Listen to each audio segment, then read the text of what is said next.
I'm Dr. Howie Jacobson, and this is the Plant Yourself Podcast.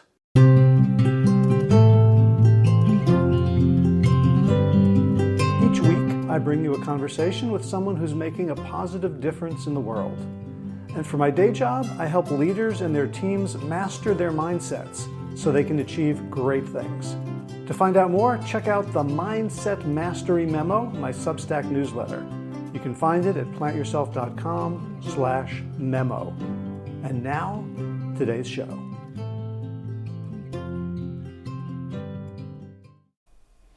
Last week, I fed 150 of my podcast episodes into ChatGPT and asked it for suggestions for improvement. Its first suggestion: shorten your introductions. So, without further ado, Todd Cherches, welcome to the Plant Yourself Podcast.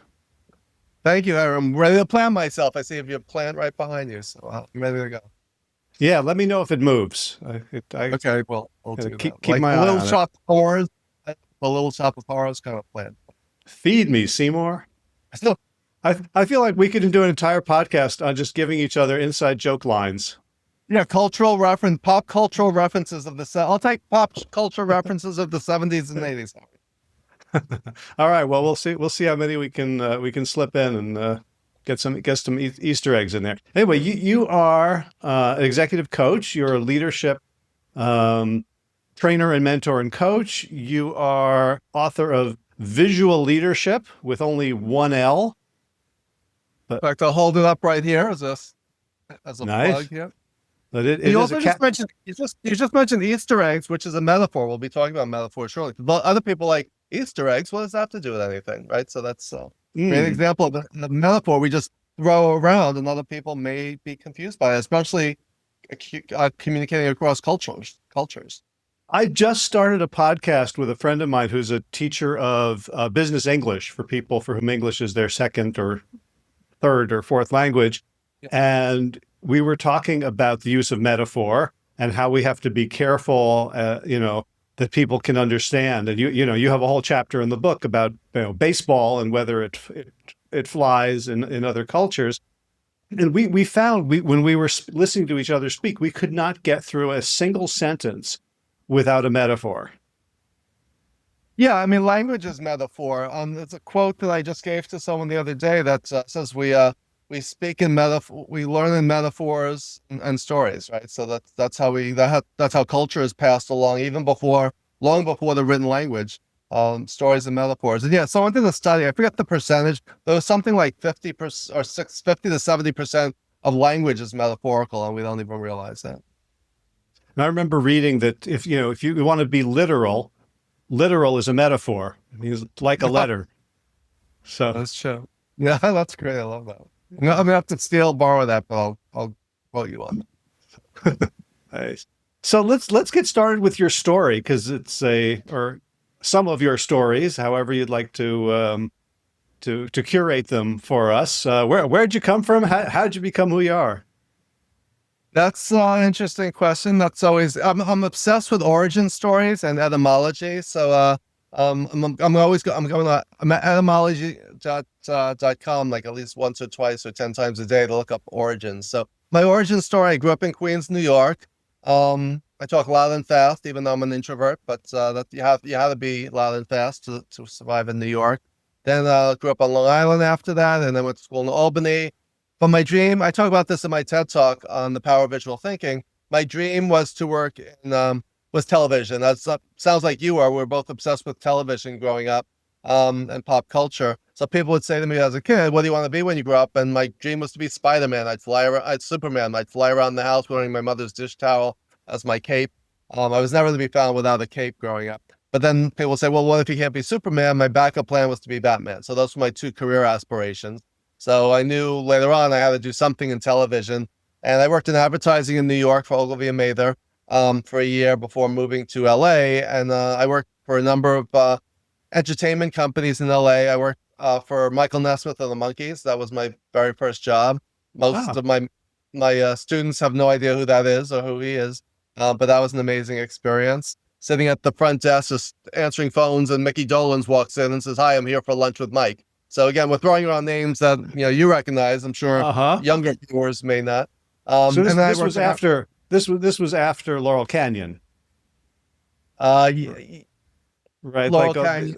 all the musicians, Joni Mitchell and Crosby, Stills and Yes. Nash and the the Yeah, this was, Monkees. I hate to age myself, but this was 1986. So, Okay, but then okay. So I have to they were work. already starting on the oldie circuit, the nostalgia circuit at Yeah, that yeah.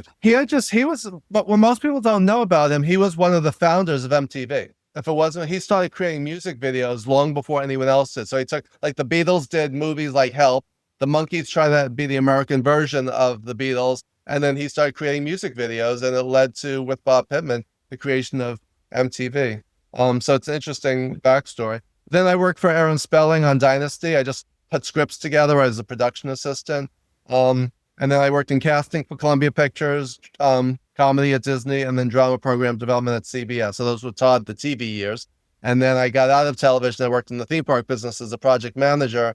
And I talk about that in my TED Talk, the project I managed in China, which kind of was my origin story of visual thinking, because to communicate across language and cultural lines, I had to pick up my pen and did a lot of drawing, a lot of sketching, even though I was not a great artist. We did a lot of nonverbal and visual communication. So that's the first time the light bulb went off, metaphor, that hey, we need to communicate visually, especially to get an idea out of our head and into the heads of other people. So my catchphrase is, how do you get people to see what you're saying? And that's a big part of the foundation of the work that I do. So Gotcha. that's my origin story. That brings us up to the end of my LA years. I was out there for 10 years. I moved back to New York and ended up randomly with a job for a management training company. And then I got hooked on management leadership books. I realized all my horrible bosses that I had, that was the recurring theme in my life and career up until that point, was just really awful bosses, bad managers, and no leadership. But I discovered all these books, and it was like, that's what I've been doing ever since, is management leadership and helping to make the world a better place, one leader at a time. Nice, nice. So I'm struck between my own reaction to you saying you worked at Ogilvy and Mather and working in television, which both are from the inside might feel a little bit similar, like they're about creativity and communication and expression. When I think of, and I'm saying this as a guy who's a marketer for 10 years, I feel like marketing is a bullshit job. Yeah. But television could be, but it could also be incredibly uplifting and moving people forward and creating conversations. I'm wondering how you navigated those two and what your experiences were. Yeah, I mean, ultimately, everything I do and everything, when you think about it, it's all about storytelling, right? I mean, that's the bottom line. When you think of marketing, advertising, television, entertainment, communication, leadership, it's storytelling is central to all of it. And what's interesting is a lot of people think, I teach leadership at NYU in Columbia, and most people assume I was a business major when I was an English literature major with a concentration in Shakespeare and poetry. So my father's like, poetry? What the hell are you going to do with poetry? Is you going to sit under a tree rhyming all day? That's not a tough way to make a living. But I weave in the humanities and the arts and literature and pop culture into everything I do. So it's interesting. It took me a long time to find my niche, like that ikigai intersection of, what I do, what I love, and what I can make a living at. And I have a chapter in my book called The Passion Skill Matrix, which is a model I developed before. Someone said, that's kind of like ikigai. And I was like, I have no idea what you're talking about. And then I discovered ikigai, and it's very similar. But I think that's that's the thematic link between my childhood, pop culture, being an English major, and everything I've done since. It's all about people, communication, and storytelling, and with metaphor being a key, visual thinking being a key. So, weaving in music references, baseball references, it's all part of storytelling and communicating with other people. So we may have a conversation that's different from someone else, because we grew up in the same era, we watched the same TV shows. We can mention things, Seinfeld-related references or whatever. Michael Gelb, by the way, who I had coffee with last week, who sends his regards, he's another Seinfeld nut. So we met for coffee, probably sprinkled in 100 Seinfeld references within that 1 hour coffee. We knew what we were talking about. Someone else from another culture might say, Art Vandelay, who was that? Mm. Well, I'll drop a name.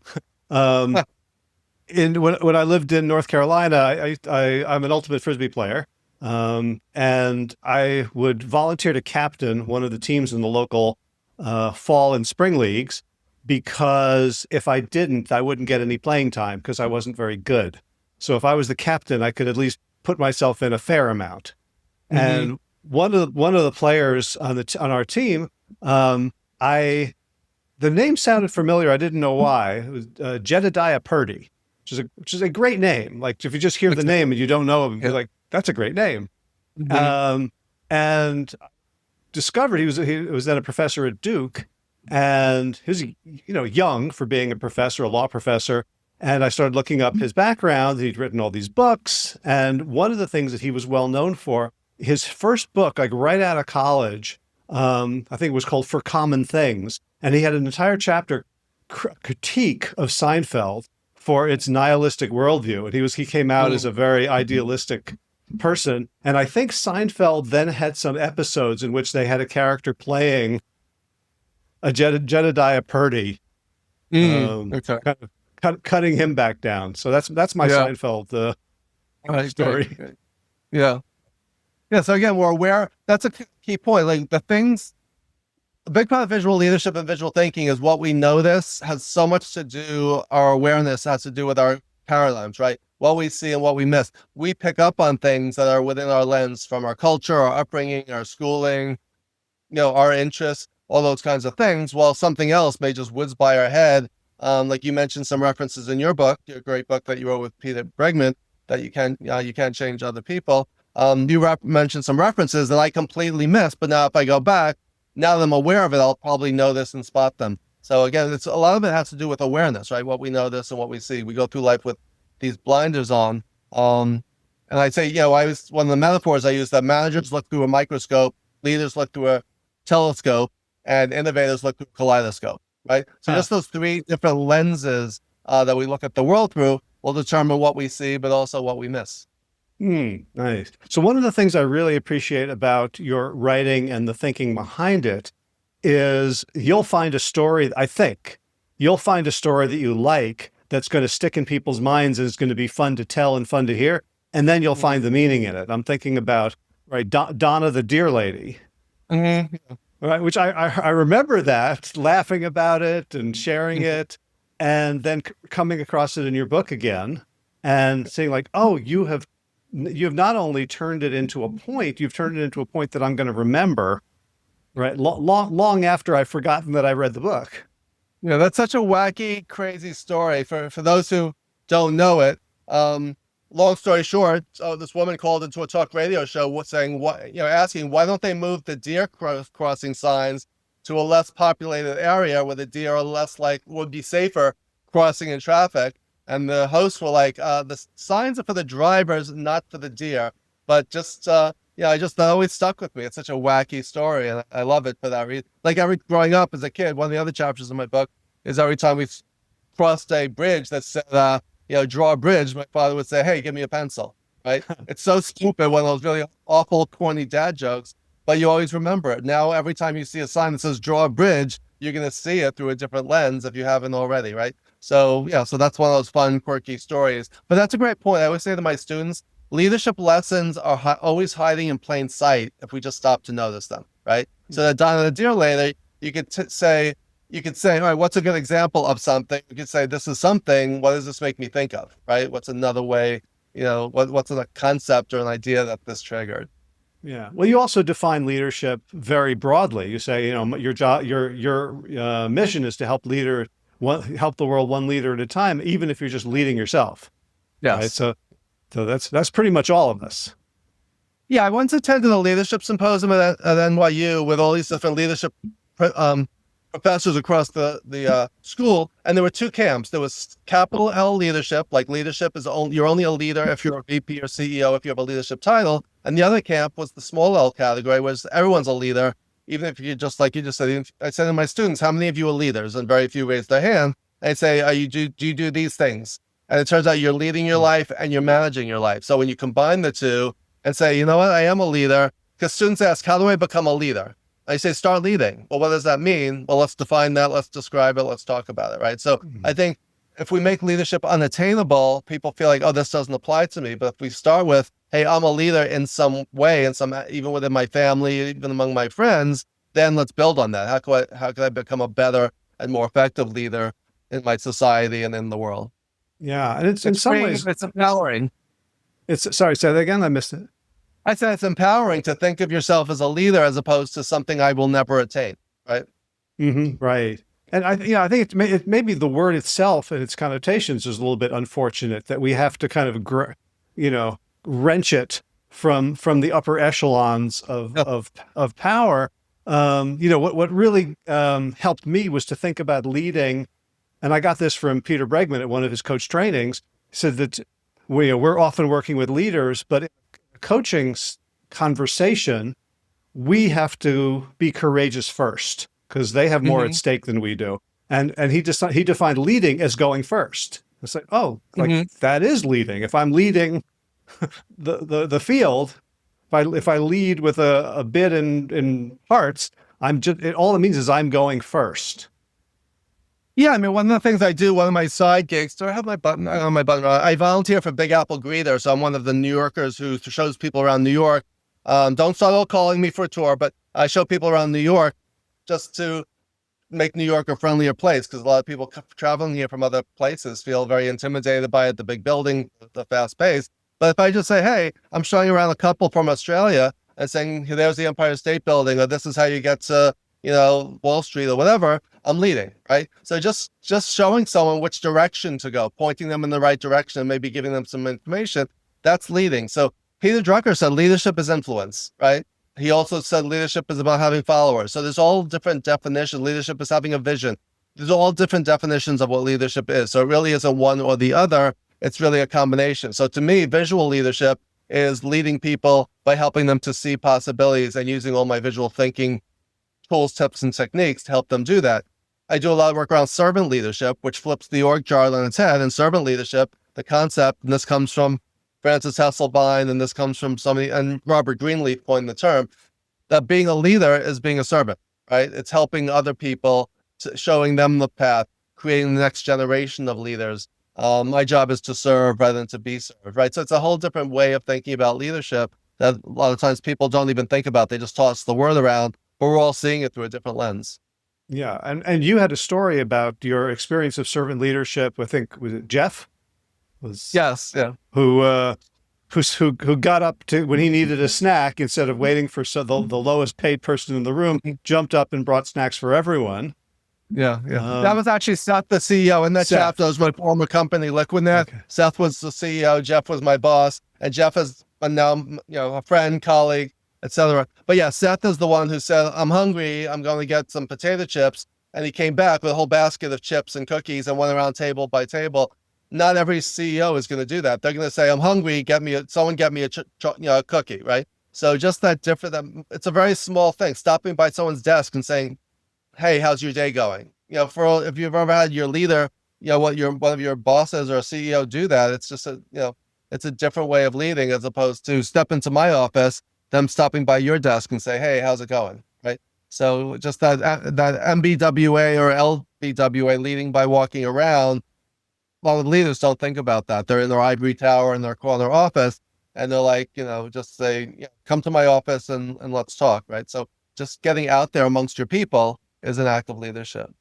Yeah, and that rhymed with a story from my early years. I was a teacher, and I taught all through college to make more money than I would by flipping burgers in the food hall, and I had bosses there. And then I taught at a prestigious prep school for a year, and I had supervisors. And then in my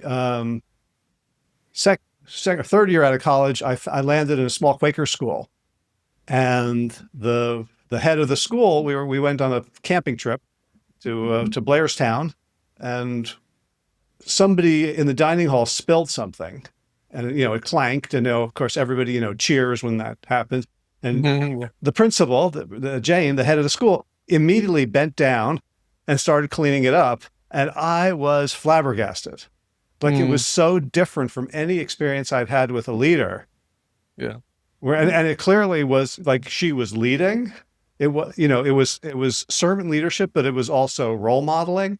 It was also, a genuine impulse. I don't think she was strategizing. It was just like, this is the person who had, had created this environment and clearly knew the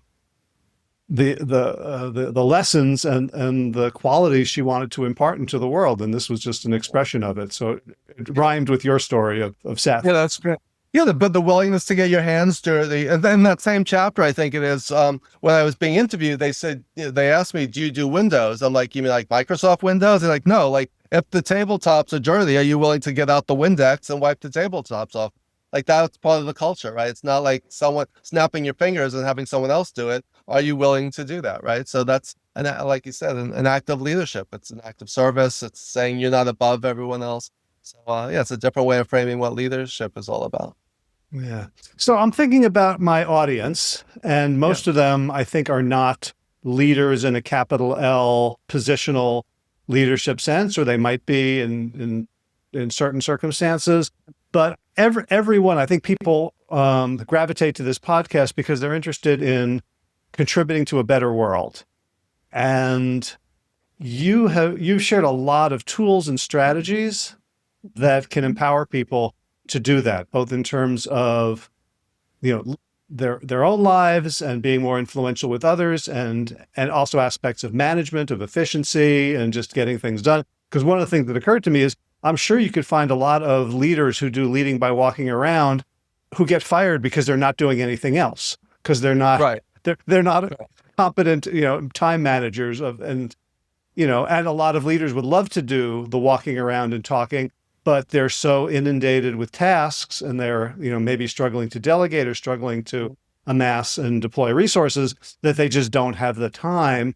What these days, so 2025, what do you think are the most important skills that you're teaching leaders? Yeah, I mean, in today's post-pandemic world where the whole work from home versus return to office versus hybrid thing is a heated conversation. Among the challenges are, how do you build culture? How do you onboard people? How do you stay connected when people are not always in the office at the same time? You can't stop by someone's desk if they're working from home that day. You can't say, hey, let's pop into my office, or let's go grab lunch together. So it's like, what's the equivalent of that? I think that's one of the challenges of leadership today, is how do you, I forget who said, I think it was Warren Bennis, who said leadership is like herding cats. I think he was the one using that metaphor. But yeah, it's like, how do you do all this stuff in a world that's so fragmented and all over the place? And not just locally, but globally. How do you find that balance? One of my coaching clients, he has people in Singapore reporting to him and people in London, and he's based in New York, right? So how do you not work 24 hours a day and yet still be there for your people, right? So those are some of the challenges. We need to delegate more. We need to be more proactive rather than reactive in reaching out to people, setting, one-on-one meetings with people and keeping those meetings. One of my, coaching clients, he cancels 90% of the time his one-on-one meetings with his people. And it creates this, all right, I guess it doesn't matter that much. I guess it's not that important. And then when you do check in with them, it shouldn't just be about tasks. How's that project going? It's how are you doing, right? So again, it's just being more consciously aware. It's being more human. It's being more trying to connect with people. So those are some of the things that leaders really need to be thinking about. It's more complex than ever, but it can be done because there are people who are doing it. So those are some of the things that come to mind as you were asking that question. Yeah.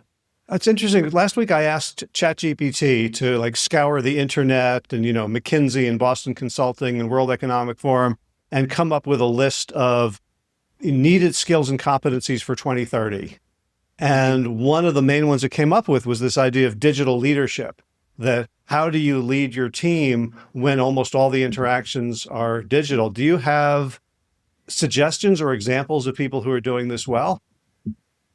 I mean, not a lot, but again, one of the courses I teach at NYU, I usually teach in person. During the pandemic, I taught online. I'm teaching a course I just taught a course this semester, and I'm teaching it again in the summer. That's asynchronous. And if you think about synchronicity, it's about timing, right? So asynchronous is you're not in the same place at the same time. So that's been a challenge. It's something I'm still working on. How do you teach people when you have no interaction with them in real time? So it's not like we're on video. When you teach online, it's like this. You have all your students, and I have 3 V's that I talk about: visibility, voice, and value. Visibility is about being seen, voice is about being heard, value is about making a contribution, and then hopefully being recognized for that contribution. So if you're online, if you have your camera off, your mic off, you're not contributing in the chat box, and you're not speaking, are you really there, right? Did you make a contribution? So that's the key thing, is like, what's the equivalent of that, whether you're online or offline, to having your camera on, mic on, and adding value. I think that's one of the challenges of leadership, and to encourage people to speak up and speak out and engage with people. So everyone's still figuring it out because it's so new, and some people are doing it well, most aren't. So I think that's one of the challenges, is like, if you have a company town hall, someone could just say, oh, I'm just going to watch the recording because it's not interactive. So the key is make things interactive and engaging, have a chat box, allow people to turn their mics on. So I think that's, we need to think about how can I do this differently to be effective and successful in a digital world. So again, this is all new to us, right? Even AI, how to incorporate AI into what we're doing. Because I was at a faculty meeting for NYU, and I said, if students are using AI to write their papers and professors are using AI to grade those papers, no one really needs to show up, right? Let's just let the robots do all the talking. So like, how do you weave AI and technology into what we're doing, but not let it take the place of our thinking and our learning and our connecting and our interacting, right? So it's a tool that's kind of, everyone's trying to figure out how to use this tool, right? So I think that's one of the key issues in this digital world that we're in today. Yeah, and I'm finding that challenging myself, because it's getting easier and easier to rely on it, and it's giving better and better better and better output back to me. And I'm finding it's, at some point, it's almost like someone who gets a car and stops working out, stops running, stops moving their body. That there's ways in which I think I am becoming weaker as a thinker because of my reliance, and I think it's, I can see it becoming very addictive. Yeah, I was funny as you were saying that. I was thinking, when I lived in LA, I would see people circle the parking lot for a close parking spot to the gym. You're gonna walk 5 miles on the treadmill, but you won't walk 5 steps to the door of the gym, right? So it's like people wait there for a half hour waiting for a parking spot right in front of the door. It's like, we need to change our thinking, right? So that's that always resonated. Talking about observation out in the wild, that's one that always made me laugh, is the people who needed that closest parking space. Even parking in a handicapped spot just so they wouldn't have to walk, an extra 10 steps in bright, sunny LA weather. This wasn't even like in New York in a snowstorm. So again, it's about thinking differently and doing things differently. But the post that you mentioned that you put out with those skills of the future, what was great is you posted that, but you also included your critique, your analysis, your interpretation, your recommendations. That's what we need to do, right? Incorporate AI, but then use critical thinking to interpret it for people. Because otherwise, if you just have AI write your blog post, you could do that every day. You don't have to put any of your own thinking into it. And because I know a few people, it's like, I'm on my 8,000th book. Right? If you're putting out a book every week, but AI is writing it, are you real? It's like, so that's the thing. It's like, how do we not lose the human element, the critical thinking element? Because when my students, 3 students, I was grading a paper in my class last semester. I'm like, did I read this one already? And I went back and I realized 2 students must have put in the same exact prompt, because it was almost the exact word for word wording, and 3 of the 4 examples were the exact same examples. That wasn't just coincidence. These were not students even knew each other. So it's like, that's what we're going to get. We're just going to get this homogenized stuff put out by the robots if we're not using critical thinking and creative thinking. And there's one chapter in my book called The 10 Types of Thinking. We need to use all 10 types in different ways at different times. Otherwise, we're not doing any thinking. And because I see critical thinking skills are declining, writing skills are declining, and this is just a few years into AI, because people are becoming so reliant on technology. So what do you do with your students? How do you teach in a way that gives them the opportunity and the necessity to develop skills rather than just relying on these tools? Yeah, that's a great question. I came up with a framework that I call the learning triangle. And my students, when they submit an essay, they have to connect the dots between the class content, the outside world, and themselves. So while you can get AI to assist you, if you have to share your own story, like a behavioral interviewing question, tell me about a time that you used this, or how can you use this in the future, that forces you to incorporate your own life experiences. If I say, here's what we talked about in class, but give me an outside example from the world, from the news, from sports, from entertainment, from another, something else that you read. They have to integrate. So this is an exercise in integrative thinking and creative thinking where you have to connect the dots between these three components. So yes, you could still find a workaround and incorporate AI, but if you have to tell me a story, a leadership lesson you learned from your parents, one, you're creating a system that forces people to think, but also hopefully students are more engaged by that. Yeah, let me think about, so what did I learn about leadership from my parents, right? Just tell me a story about a time that your parents did something that was that was an act of leadership, but that backfired or that had a negative impact on you, right? If you engage people with the question, they're more likely to engage with it and with you than if you just ask them direct, write a paper on the differences between management and leadership. Okay, that's interesting, but give me some examples from the outside world and share some personal stories that explain it and demonstrate it. That's a different type of exercise. So that's what I do. In fact, I wrote an article that was published my only article published in the New York Times.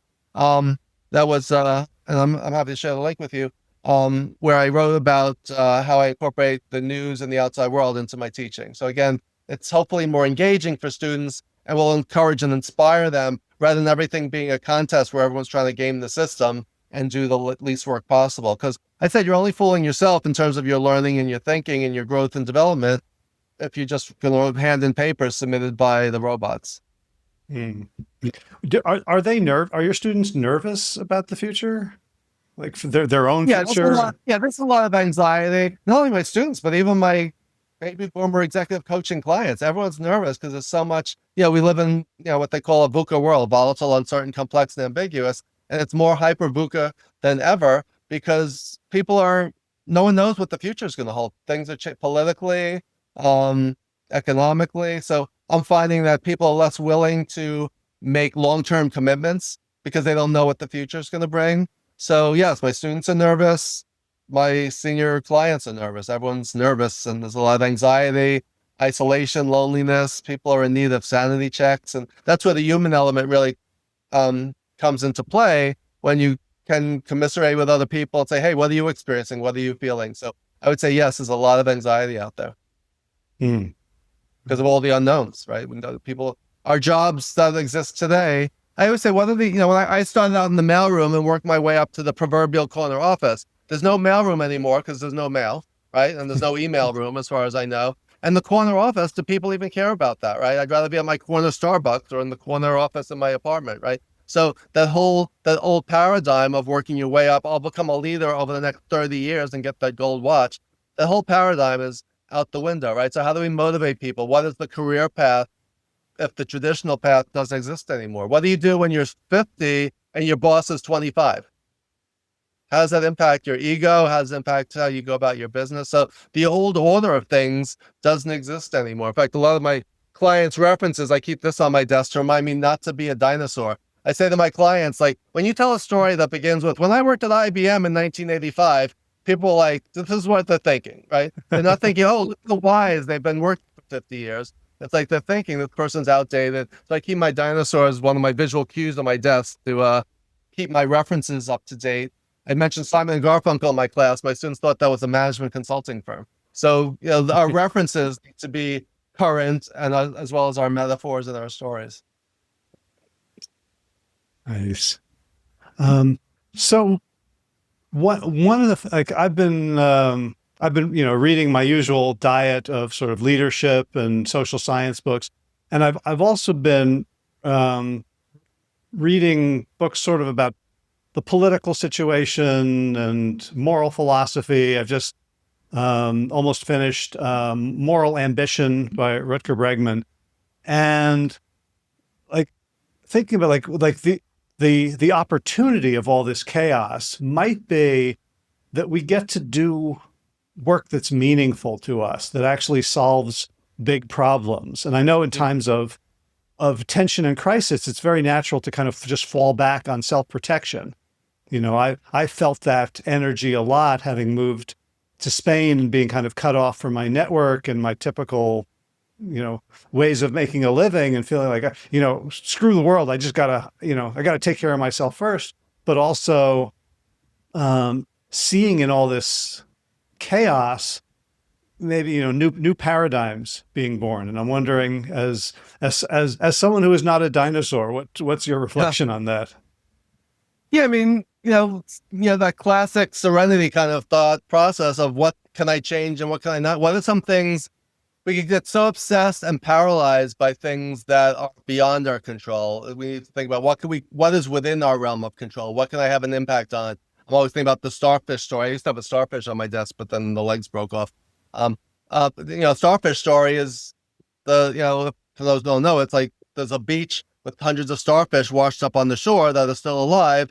And this young girl or young boy is throwing them back into the ocean saying, someone says you can't make a difference because there's so many out there. And she said, I made a difference to that one, right? So sometimes, as with that starfish story, we can make a difference on that one person or that one group or that one community where we're having an impact, right? So if leadership, a big part of leadership is about impact and influence, we can impact and influence those within our sphere within our circle, right? So we can expand our circle, we can, work with people. So I think it feels overwhelming and daunting because we can't change the world, like in baseball, using a baseball analogy, my baseball on my desk. You can't, you can't hit a grand slam if there's no one on base, right? So those who don't speak baseball have no idea what I'm talking about, but you can't have to score 4 runs if there's no runners on base, right? So sometimes we're thinking, if I can't do that, then why do anything? So I think we need to shift our mentality and say, all right, what can I do that will make a difference? What can I do to make the world better, even for one person? So I think that's what we need to do, is start small. And then, a big part of leadership is about helping to develop the next generation of leaders. If that's within your realm, that's why I teach. People say, why do you teach? It's like, I may only impact those 20 students in my class, but how many people will those 20 impact? And I've been teaching for 15 years. I've had over 600 or 700 students. Those are all the people who are out there in the world who I've been able to impact and influence. And hopefully they will make a difference. And they'll not be those horrible bosses, not be those people who are all for themselves. So I think that's what we need to do, is basically think one person at a time.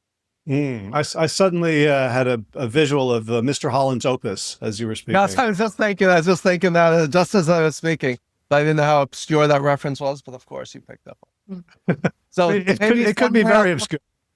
Someday I'll come back and all my students. In fact, this is a true story. This young woman from China just sent me the email. She was in my very first class back in 2011, so 14 years ago. And sent me a note saying she was going through old emails and she just wanted to reach out to me. And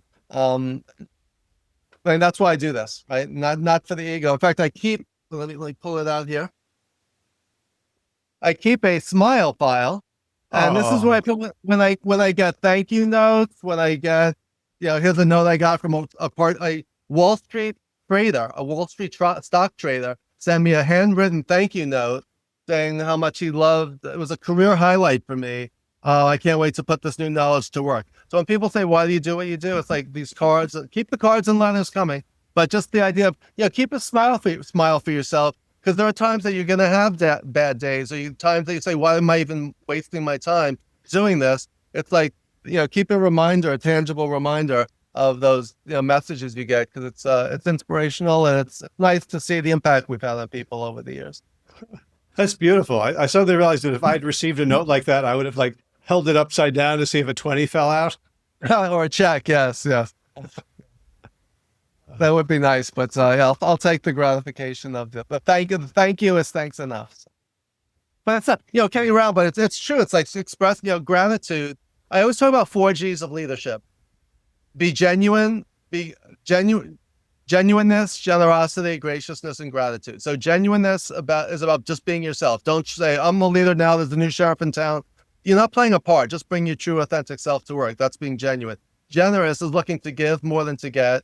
Gracious is about being polite, forgiving, human. And gratitude is having that attitude of appreciation, right? So if you go about your leadership or just about your life with those 4 G's, you're going to have a greater impact. You're going to be seen as a leader by people. You're going to have impacts on people. So again, it's not, this is very much a servant leadership philosophy. Even before I even heard the term servant leadership, is the idea is to Frances Hesselbein, who was the CEO of the Girl Scouts for many years and is a mentor to Marshall Goldsmith and others. She said, to live is to serve, and to serve is to serve, to lead to serve is to live, and to live is to lead, right? Or something like that, some combination.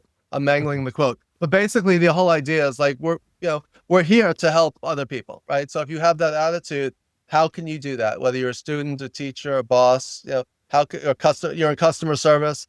If you're in customer service and you don't care to serve your customers, then maybe you're not in the right job, right? So it's that type of thing.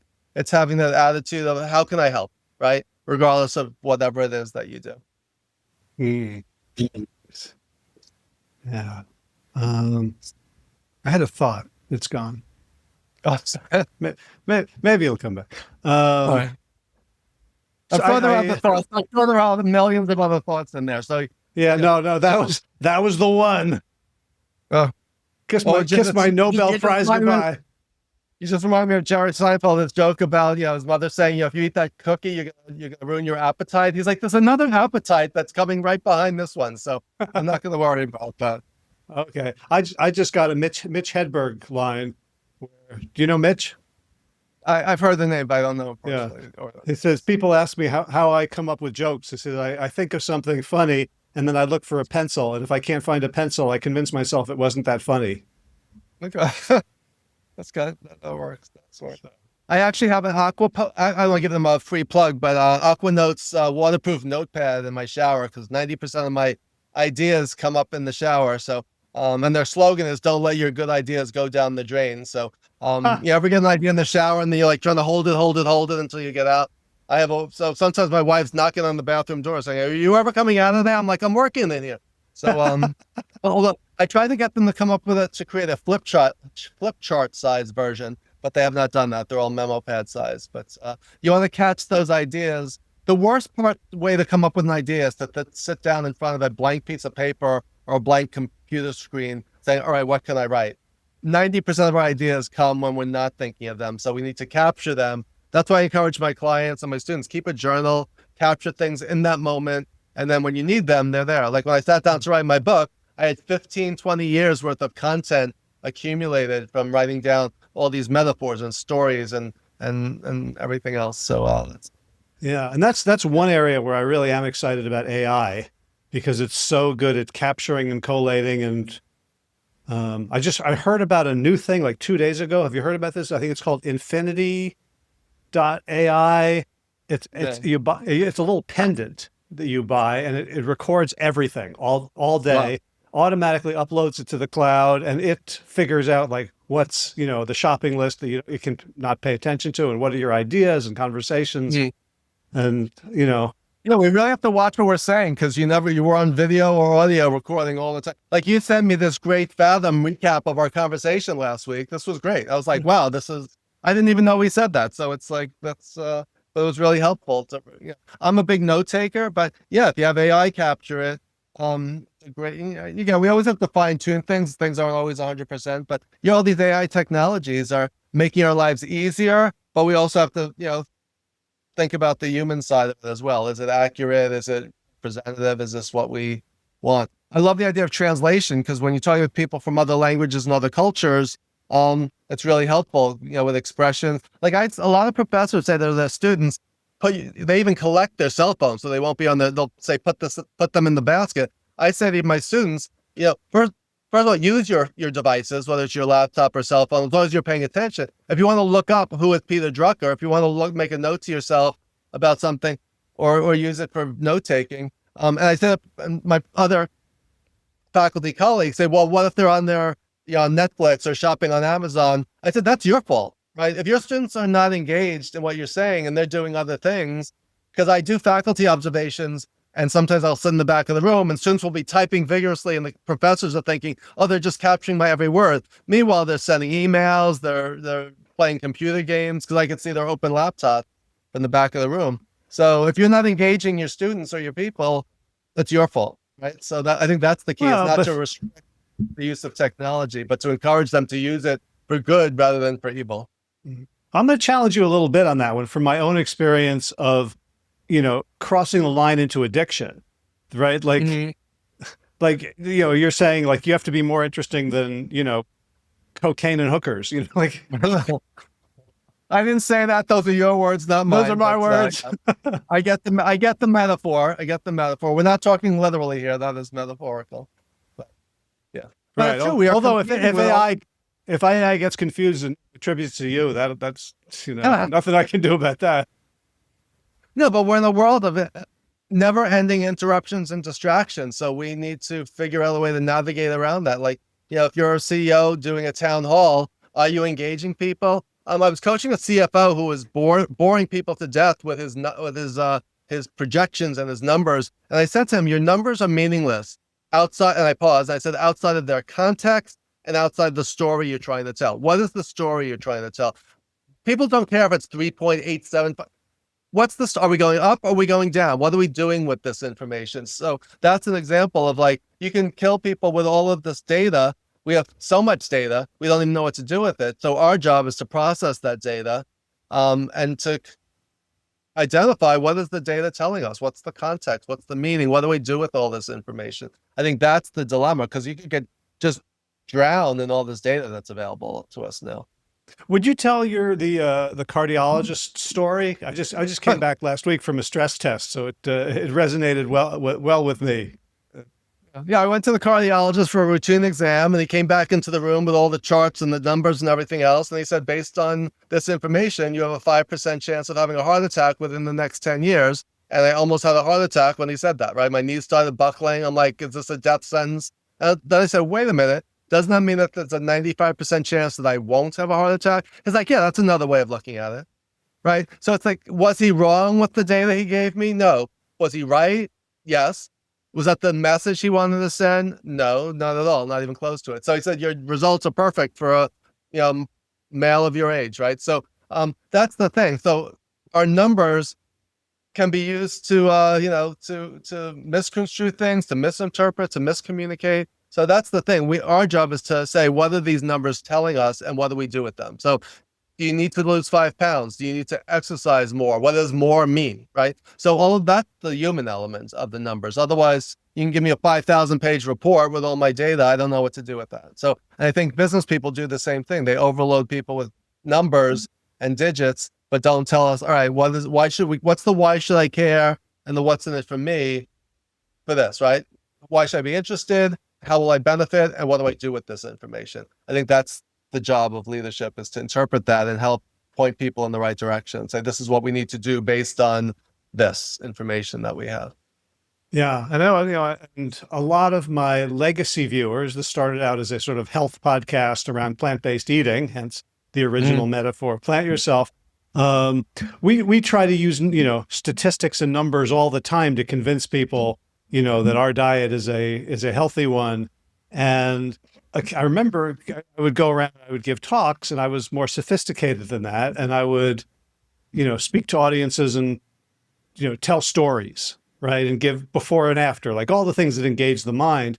And I would all invariably get pushback from a couple of people who are like deep in the movement saying, that's not proof. You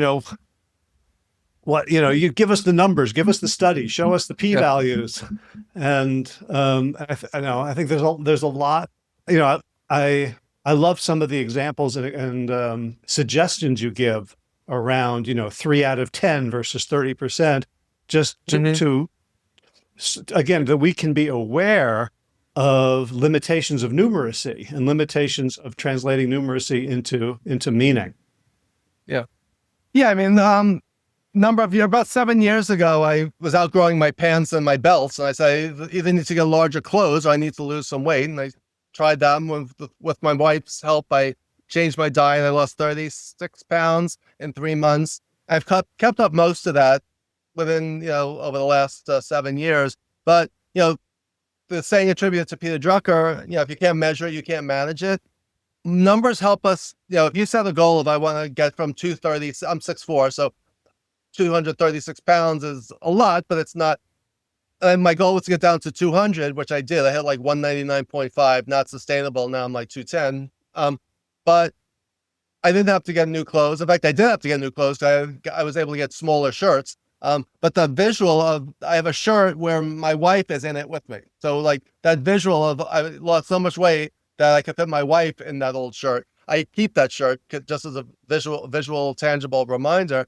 But to say 36 pounds, that depends. Is that for someone who's 5 feet tall, that's more than for someone who's 6'4", right? So it's all that number is relative to where you are and who you are and what the circumstances are. So a number in and of itself, if someone who's 36 pounds to begin with, they lose 36 pounds, that's not good, right? So it's kind of like, what's your starting point? What's the number? For someone who's 1,000 pounds, 36 is great, but I think we have a ways to go, right? So I think that's the thing, that's the scale. I use the example, if I say I have a 250 average, is that good or bad? Well, in baseball, it's okay. In bowling, it's amazing, right? So the number 250 has no meaning in and of itself. Steve Jobs says this little device holds 5 gigabytes of data. It means nothing.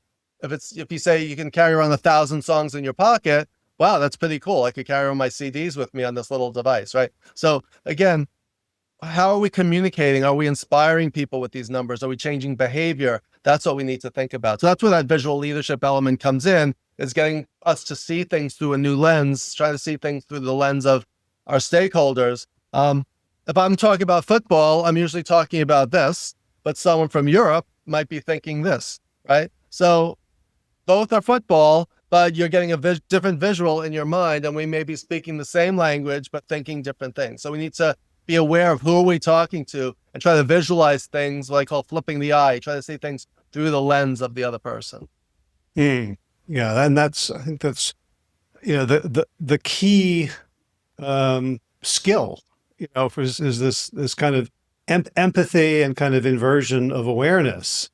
Because more and more, each of us is getting our own curated reality. Mm-hmm. Like, it's as simple as if my wife says, "Can you pick up some milk?" I could bring back regular milk, and she wanted the lactose 2%, right? So pick up some milk.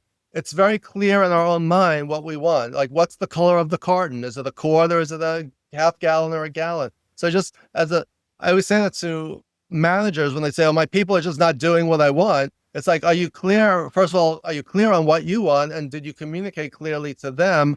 Because one of my mantras is that I didn't invent it, but people are not mind readers, right? You can be very clear in your mind of what you want this thing to look like when it's done. But if it doesn't come out that way, whose fault is it? I have a story in my book. I don't know if you read it, Ice, Rice, or Mice. Has this ever happened to you? I asked for some more ice for my drink. They brought me a bowl of white rice. So I said more ice. They heard more rice. So I always ask, whose fault was that? Was it my fault? Was it the waiter's fault? Or could I have done something different, like hold up my glass and say, "Can I have some more ice?" They wouldn't have put rice in my glass, right? So if I held up my glass of Diet Coke and said, "Can I have more ice?" there's more likely that they would have, by adding that visual cue, would have understood, right? So again, that's a small example, but I also have a larger example in that chapter that cost my company over $100,000 because we didn't give the client what they wanted because we didn't validate our understanding and say, "Is this what you want?" Right? So it happens all the time. Yeah, I remember one of the first sales pitches I went to with Peter Bregman when I was working for him. Is we sit down and I do almost nothing because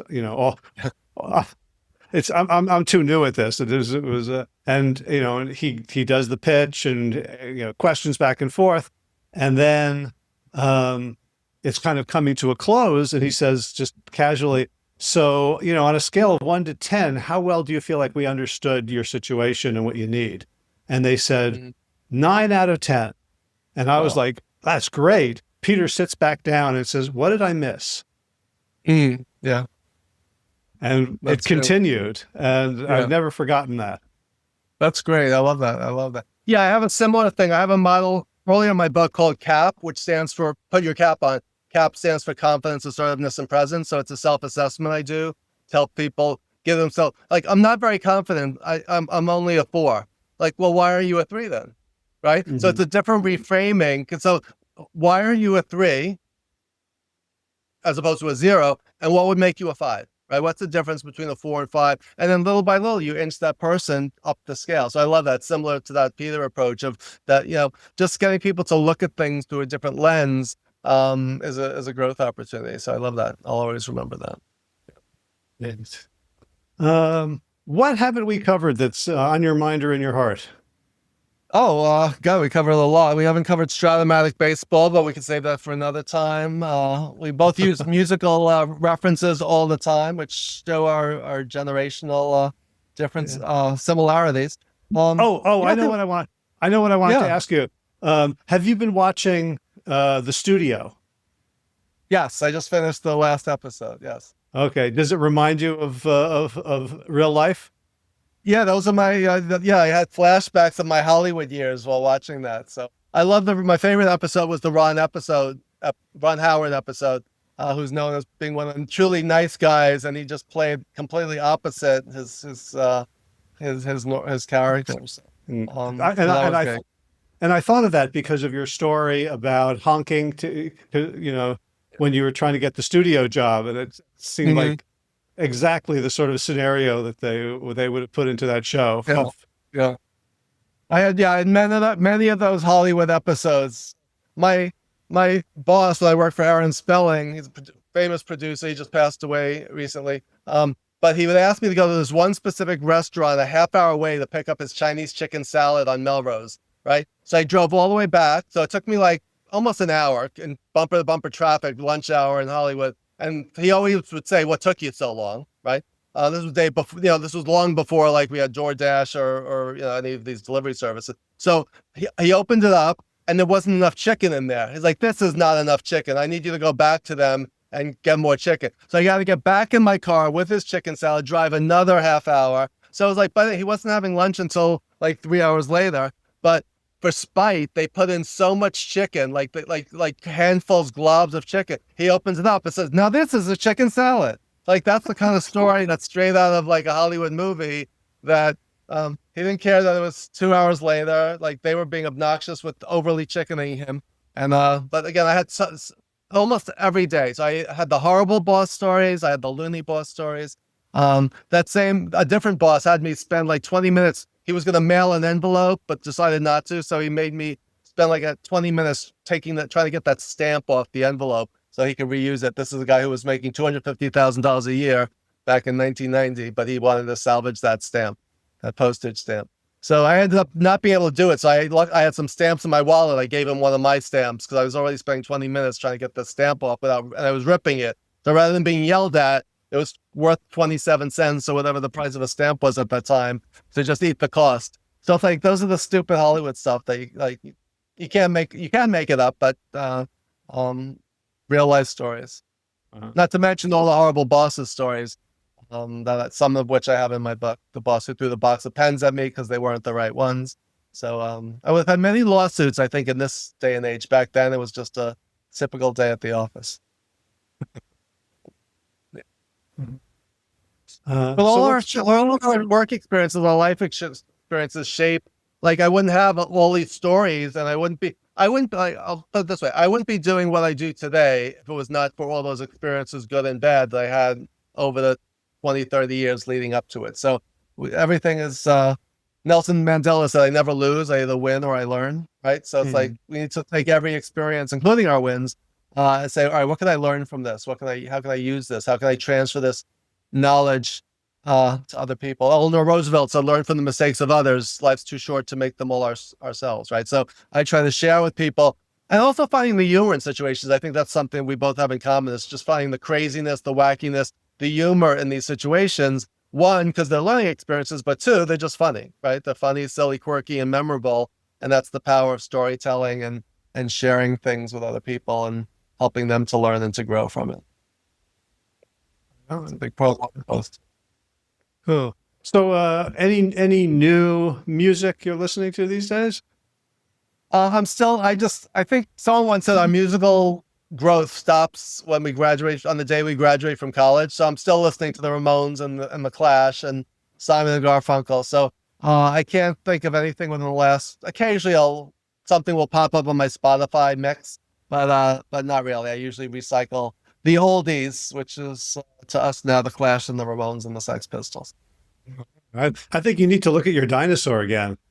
I know. When it comes to music, well, I have musical playlist. I have playlists for every topic. So I have like my time management playlist with time after time. Time is on my side, like the whole list. I'm sure you could come up with a million. So every topic I teach, My students don't even recognize or appreciate it. They just think I'm playing old music again. But thematically, it gets me in a mindset. So I have my visual leadership playlist. I have my change management playlist is Bowie singing changes on a continuous loop. So that's my Nice. change playlist. So when they walk in and for like the first 5 minutes, it's changes going on. So we stick with what we know. But yeah. I had a playlist that was for bathroom breaks. I can't remember what was in it, but I tried to make it ironic. Yeah. People don't always get our irony, but I also have my rain mix. If it's raining, I have my snow mix. So yeah, probably like 20 different Spotify playlists for different thematic topics. So I get it and I appreciate it, even if other people don't. But when I do workshops with more people of our generation, they get it, they recognize it, and they appreciate it. So we try to please our audiences as much as we can. But yes, I am dinosauric when it comes to my musical taste. All right. Well, a foolish consistency is the hobgoblin of small minds. Yes. Okay. So you get your dinosaur carve out. Yeah. But TV shows like Severance, right? You have a whole conversation. I don't know if you've watched Severance, but just about I'm not all of it. I found it too disturbing to finish. Yeah. Yeah, it's very disturbing, but just the idea of, is our work persona and our home persona the same or different, right? How do we leave? Like when you work from home, there's no off switch, right? So how do you, what's the equivalent of that? How do you separate so you don't bring your work stresses home with you or your personal? Because when I was first started work, you know, my bosses said to me, leave your personal life at the door, right? We don't care about your family. We don't care about, you know, whatever. Just, you know, come in, do your work, and then like if you had to make a personal phone call during the day to book a dentist appointment because your tooth was throbbing, you had to do that on your own personal time, right? You couldn't take 3 minutes. Calling long distance when you were actually charged for long distance calls, that was like a death penalty. If you were found, you know, living in LA and calling your parents back in New York because you couldn't afford long distance phone calls. How dinosauric does that conversation sound? Remember when we had a call after 7 p.m. when the rates went down? Like people can't even understand that today, right? So I remember. One of the companies had offered I was at the school I was working. They offered us free Fridays, unlimited long distance on Fridays. All the teachers, like their lunch breaks, they'll be crammed in the office calling family. Yeah. Someone posted something the other day. Be kind, please rewind. Now, those of us who went to Blockbuster know what that means, right? Rewind your VHS tape before you return it. And I remember someone was asking me when DVDs came out, how do you rewind a DVD? I can't figure that out. So, and that's not a joke. That's literally a question that someone once asked me. So again, with new technologies like AI and things like that, we can laugh about it now because it's so silly and ridiculous. But, you know, I once said something about sounding like a broken record in my class. Those of us who grew up listening to vinyl albums know what we're talking about when that song gets stuck in the groove. My students thought that a broken record was like in the Olympics when you set a new record and win a gold medal. So when I said sounding like a broken record, their paradigm was completely had no frame of reference for that expression at all. Meanwhile, when I listen to a song now on Spotify, I expect the song to skip at the same spot that my vinyl album copy of Elvis Costello's, songs did. So it doesn't. So what's your favorite Elvis Costello song? Peace, Love, and Understanding. All the time. That's my pump it up is another pump up the. But yeah, Peace, Love, and Understanding is because I often reference it when it comes in terms of leadership, right? How do you create peace within your organization, create a culture and climate of love, and and communicate and think, with understanding, empathy, compassion. So as a leadership too, and there's a lot of parallels. Yeah. I heard somebody else sing it and I realized that it was about peace, love, and understanding. When he sang it, I never got that impression. Yeah. Well, he always sounded angry no matter what he was doing. So yes. Cool. So before I let you go, who do you work with? Who's listening to this? Who should say, "Oh, I should reach out to Todd"? Yeah, man. My day job is I'm an executive coach. I do management training and leadership development, all using my visual leadership approach, methodology, and philosophy. anyone who needs help getting other people to see what they're saying could benefit from what I do. So whether it's one-on-one, teams, that's really anyone and everyone who needs to communicate more effectively and wants to be a more visual thinker, communicator, and visual leader. Great. And where do they find you? The two best ways, toddcherches.com, and it's Cherches with an E.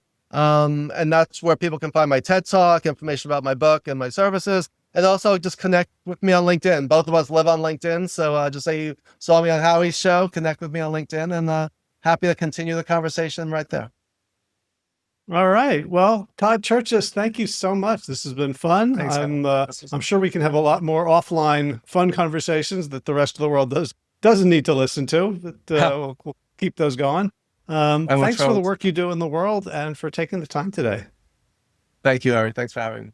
And that's a wrap. You can find the show notes with links to everything we talked about at plantyourself.com/626. Movement news, things are steady. I'm still doing my morning workouts 3 mornings a week on the beach. And I have added a couple of short runs, 2.5 to 3 mile jogs, really, just to get back into the flow of things. In business news, I wanted to let folks know that I am now working with executives and teams around preparation for 2030. I know that sounds like it's a long time away, but it's actually closer than COVID. And COVID, to me, seems like just yesterday. And this idea about 2030 is we are living in an age of so much disruption, whether it's technological from AI, which is transforming businesses almost on a daily basis, to geopolitical instability, to climate instability. And it feels like one of these sort of mass extinction moments. And I want good people, good organizations that are working together for solutions to make a better world, to make a more beautiful world, to survive these times. So I've put together a list of 36 key skills that people are going to need even in the AI age to improve themselves, to collaborate, and to create systems that are robust enough to deal with whatever challenges, because we don't know what those challenges are going to be. We don't know what the future will look like. We don't know what the next breakthrough will be. We don't know what the next geopolitical tectonic shift or eruption will be. And we need skills to be able to deal with the stress in our own lives, to deal with the cultural shifts that are happening all around us, and to be able to use AI and to use each other as thinking partners and as resources to get through this and move to a higher level of functioning and, dare I say, consciousness.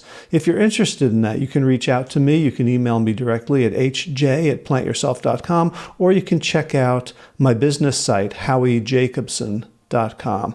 All right, that's it for this week. As always, be well, my friends. Let's take this home with some gratitudes. First of all, thanks to Mama Earth. You have been so very, very good to me. Second, Will Ridenauer donated the use of his beautiful song Sabali Dawn as the theme music for this show. You can find out more about Will's music at willridenauer.com. Third, thanks to all the patrons of the Plant Yourself podcast for your financial support. You can read the names of all the patrons at any show notes at plantyourself.com.